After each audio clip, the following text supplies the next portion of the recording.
అందరికీ నమస్కారం. ఎన్నో వీడియోలు చూసి ఏ వీడియో చేయాలా అని డౌట్స్ వచ్చిన నాకే నేను ఫైనల్‌గా ఒక వీడియో చూసుకొని, ఆ వీడియో ప్రకారంగా చేసుకున్నానండి. సో, ఈరోజు మనం ఎంతో పవిత్రమైన 7 శనివారాల వ్రతంలో రెండో వారానికి welcome back to my channel yours Haniram. Let's get into the video. నిజంగా చెప్పాలంటే ప్రతి వారం స్వామి దగ్గరికి ఒక అడుగు దగ్గరమవుతున్నామన్న భావనొస్తుందండి. ఈ వీడియోలో నేను చేసిన పూజ, నాకొచ్చిన అనుభవాలు, పాటించవలసిన నియమాలు, మీకు ఉపయోగపడే చిన్న చిన్న సూచనలు అన్నీ మీతో పంచుకుంటాను. కాబట్టి ఈ వీడియో చివరి వరకు తప్పకుండా చూడండి. నేను ముందు రోజు నైటే అన్నీ తెచ్చుకుంటున్నానండి. ఫస్ట్ వీక్ చాలా టెన్షన్ అయిందని చెప్పాను కదా!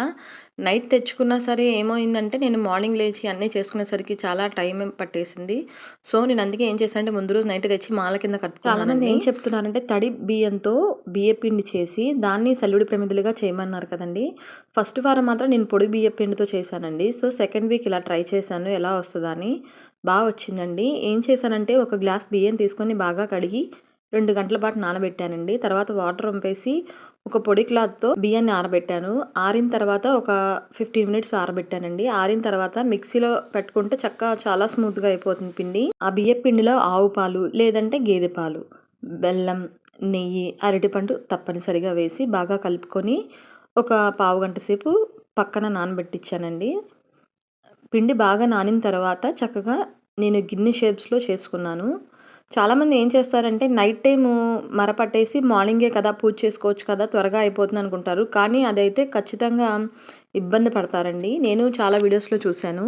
మీరు మార్నింగే లేచి మిక్సీ పట్టుకోవాలి. నైట్ టైమ్ పట్టింది కదా! తడి బియ్యం ఏమవ్వదు కదా! అనుకుంటారు. రాయి అయిపోయే ఛాన్సెస్ ఉంది. సో, ఆ విధంగా చూసుకొని చేయండి. పొడి బియ్యం చేయకూడదా అంటే పొడి బియ్యం కూడా చేసుకోవచ్చండి. తడి బియ్యంతోనే చేసుకోవచ్చు. కొంతమంది ఏం చెప్తున్నారంటే తడి బియ్యం చేసుకుంటే చాలా బావుంటుంది కదా! అన్నారని నేను ఇలా ట్రై చేశాను. చాలా వచ్చింది.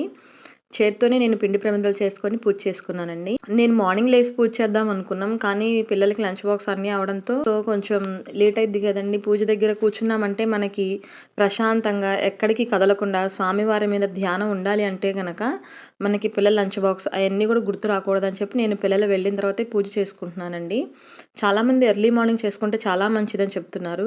ఎర్లీ మార్నింగ్ చేసుకోవాలంటే మనం మాక్సిమం ఒక గంట వరకు మార్నింగ్ కాలకృత్యాలు అన్నీ తీర్చుకొని స్వామివారిని రెడీ చేసినేసరికి 2 అవర్స్ పడతదండి టైం. సో, ఎట్లాగైనా 5 అయిపోతుంది. 5 నుంచి స్టార్ట్ చేసేసరికి 2 అవర్స్ పూజా సమయానికి టైం సరిపోతుందండి. సో, ఇయన్నీ 4 అవర్స్ లెక్కేసుకోవాలి. దాన్ని బట్టి మీకు ఏది వీలుగా ఉంటే అలా చేసుకోండి. నేనైతే 1 అవర్ పూజ పడుతుందండి నాకు. ఇంకో 1 అవర్ నైవేద్యం పెట్టుకోవడానికి మధ్య మధ్యలో ఏమైనా స్వామివారికి కావాల్సినవి మర్చిపోయినవి తెచ్చుకోవడానికి నాకు ఇలా 1½ అవర్ టైం పడుతుంది పూజ చేసుకోవడం. మనకేమో ఒక హాఫ్ అన్ అవర్ పిండి ప్రమిదలు చేసుకోవాలి, తులసి పక్కన పెట్టుకోవాలి, నైవేద్యాలు ప్రిపేర్ చేసుకోవాలి కదా! ఇదన్నిటి కూడా ఒక హాఫ్ అన్ అవర్ పడుతుంది. మళ్ళీ ఇంటి కాలకృత్యాలు తీర్చుకోవడానికి ఒక 1 అవర్ పడుతుంది. సో, ఇలా టోటల్‌గా లెక్కేసుకుంటే నాకు ఫస్ట్ వీక్ 4½ అవర్స్ పట్టిందండి. సెకండ్ వీక్ కొంచెం ముందు రోజు అన్నీ సిద్ధం చేసుకున్నాను కాబట్టి 4 అవర్స్ టైం పట్టింది. ఈ పూజకి ముఖ్యంగా ఏం చెప్తున్నారంటే చాలామంది పిండి ప్రమిదలు ముఖ్యమండి అంటున్నారు. చాలామంది 2 పిండి ప్రమిదలు చేసుకోవచ్చు అంటున్నారు. కొంతమంది 7 పిండి ప్రమిదలు చేసుకోవచ్చు అంటున్నారు. నేనైతే ఫస్ట్ వారం ఎలా చేశానో ఇంక అన్ని వారాలు అదే చేద్దామని ఫిక్స్ అయ్యానండి. ఫస్ట్ వారం 7 పిండి ప్రమిదలు పెట్టుకున్నాను. సో, ఇంక ప్రతి వారం కూడా అదే 7 పిండి ప్రమిదలు. ఒక్కో పిండి ప్రమిదలో 7 ఒత్తులు చొప్పున వేసుకున్నానండి. 7 ఒత్తులు కూడా చాలా సన్నగా చేసుకోవాలి. మనం కొన్న ఒత్తులను అయినా సరే దాన్ని బాగా నలిపితే సన్నగా అవుతుంది. సో, అలా 7 తీసుకున్నాను. 7 తీసుకుంటే అప్పుడు మనకి దీపారాధన చేసుకున్నప్పుడు నూనె చక్కగా వడ్డించినప్పుడు దీపం ఎక్కువ సేపు వెళ్ళడానికి ఛాన్సెస్ ఉంటుంది. పెద్ద మంట కూడా రాకుండా ఉంటుంది సన్నని ఒత్తులైతే. చాలామంది ఏం చేస్తున్నారంటే ఒత్తులు రెడీమేడ్ ఒత్తులైనా సరే డైరెక్ట్‌గా అలా వేస్తే ఏమవుతుందంటే పెద్ద మంట వచ్చే ఛాన్సెస్ ఉంటుంది. సో, ఇది చూసుకోండి. తర్వాత నేను దీపారాధన చేసేయడానికి ముందు పెద్ద కుందులో దీపారాధన పెట్టుకున్నాను కదండీ! ఆ దీపారాధన పెట్టి వినాయకుడి పూజ చేసుకుంటానండి. వినాయకుడి పూజ చేసుకున్న తర్వాత స్వామివారికి అష్టోత్తరం అభిషేకం చేసుకుంటాను. అభిషేకం చేసుకున్న తర్వాత అప్పుడు దీపారాధన చేసుకొని స్వామివారికి అష్టోత్తరం, అదేవిధంగా అమ్మవారికి అష్టోత్తరం చేసుకుంటానండి. అష్టోత్తరాలు దేనితో చేస్తారు మీరండి అని చాలామందికి డౌట్స్ వస్తాయి. మన దగ్గర తులసి పత్రి ఉంటుంది కదండీ! ఆ తులసి పత్రితో చేసుకోవచ్చు. వీలు కుదరని వాళ్ళు తులసి మనకి బయట దొరకదు కదా! అంటే నేనేం చేస్తున్నానంటే మాల కొనుక్కొచ్చి ఆ మాలని కట్ చేస్తున్నానండి.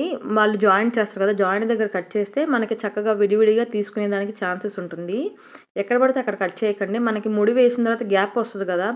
తులసి పత్రికి అక్కడ కట్ చేసుకొని కొంచెం చూసుకొని జాగ్రత్తగా కట్ చేసుకుంటే ఆకులు కట్ అవ్వకుండా ఓన్లీ దారం మాత్రమే కట్ అయ్యి చక్కగా తులసి విడిగా అవుతుంది. సో ఆ తులసితో నేను స్వామివారికి అష్టోత్తరం చదువుకున్నానండి.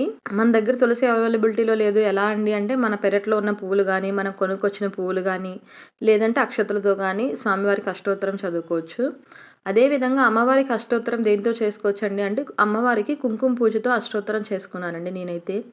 చాలామంది పంతులు గారు అలాగే చెప్పారు కుంకుమ పూజతో అష్టోత్తరం చేసుకోవాలి అని. తర్వాత స్వామివారికి నేను పూజ అయిపోయిన తర్వాత నైవేద్యాలన్నీ పెట్టుకున్నానండి. 7 రకాల నైవేద్యాలు ప్రతి వారం పెడదామని ట్రై చేస్తున్నాను. ఒక వారం ఫ్రూట్స్‌తో కలిపి 7 నైవేద్యాలు, ఇంకో వారం ఫ్రూట్స్ కాకుండా 7 నైవేద్యాలు అన్నట్టుగా చేసుకుంటున్నానండి. మన స్తోమతను బట్టి ఏ విధంగా కుదిరితే అలా చేసుకోవచ్చు. 7 నైవేద్యాలు పెట్టాలా కంపల్సరీ అంటే కంపల్సరీ 7 నైవేద్యాలు అవసరం లేదండి. వడపప్పు, పానకం, సలివిడి, అదేవిధంగా నువ్వుల చిమ్మిలి ఇవి మాత్రం కంపల్సరీ అండి. తర్వాత ఒక అన్నప్రసాదం. అదేవిధంగా నేను ఈవినింగ్ పూజ కూడా ఏ విధంగా చేసుకున్నానో ఇంకొక వీడియో పెడతాను ఫ్రెండ్స్. ఆ వీడియో చూసి మీ డౌట్స్ అన్నీ కూడా క్లారిఫై అయ్యే ఛాన్సెస్ ఉందండి. దీపం వెలిగించడం అంటే కేవలం కాంతి కాదు, మనలోని అంధకారం, భయం, సందేహాలను తొలగించడం. దీపం వెలిగించగానే ఆ కాంతి గోడల మీద పడిన తీరు చాలా శాంతినిచ్చింది. ఓం నమో వెంకటేశాయ ఈ ఒక్క మంత్రం చదివితే మన హృదయం చాలా తేలిక పడుతుందని నేను నమ్ముతున్నానండి. అదేవిధంగా గోవింద గోవింద అనుకుంటూ పూజ చేసుకున్నానండి. ఆ పదంలో ఉన్న శక్తి మాటల్లో చెప్పలేనిది. ఈ పూజా సమయం నాకు చాలా ప్రత్యేకమండి. ఎందుకంటే ఈ పూజ చేసినంతసేపు స్వామి మనతో మాట్లాడుతున్నారు, మనతో ఉన్నట్టున్నారు అని నేను భావన చేస్తానండి. ఈ పూజ చేసుకున్నాక మన మనసుకి వచ్చే శాంతి, మనలోని భయం తొలగిపోవడం, జీవితాన్ని కొత్తగా చూడగల శక్తి కలగడం ఇవన్నీ స్వామి ప్రసాదమే కదండి. ఈశ్వర స్వామి దగ్గర మనస్ఫూర్తిగా ప్రార్థించుకున్నానండి. చాలా చక్కగా జరిగింది ఈ 2వ వారం పూజ. మీరు కూడా ఈ వ్రతం చేస్తున్నారా? చేస్తే మీ అనుభవాలు కామెంట్స్లో రాయండి, నేను తప్పక చదువుతాను.